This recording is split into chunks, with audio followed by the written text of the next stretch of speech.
মূলত আমাদের দেশের শিক্ষা দেশের ২,৮৪৭টি গ্রামে কোনো প্রাথমিক বিদ্যালয় নেই বলে জানিয়েছেন শিক্ষামন্ত্রী আ.ন.ম এহসানুল হক মিলন।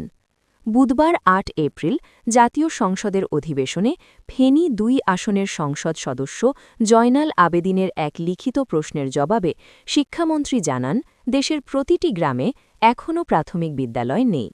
সারা দেশে প্রাথমিক বিদ্যালয়বিহীন গ্রামের মোট সংখ্যা ২,৮৪৭টি।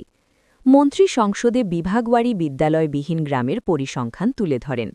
এতে দেখা যায় সবচেয়ে বেশি বিদ্যালয়বিহীন গ্রাম রয়েছে চট্টগ্রাম বিভাগে এবং সবচেয়ে কম রংপুর বিভাগে। পরিসংখ্যান অনুযায়ী চট্টগ্রাম বিভাগে ৮১৮টি, ঢাকা বিভাগে ৭১৭টি, রাজশাহী বিভাগে ৩৫৫টি, খুলনা বিভাগে ৩৪৯টি, ময়মনসিংহ বিভাগে ২৬৬টি, সিলেট বিভাগে ২৬০টি, বরিশাল বিভাগে ৪৫টি এবং রংপুর বিভাগে ৩৭টি গ্রামে প্রাথমিক বিদ্যালয় নেই।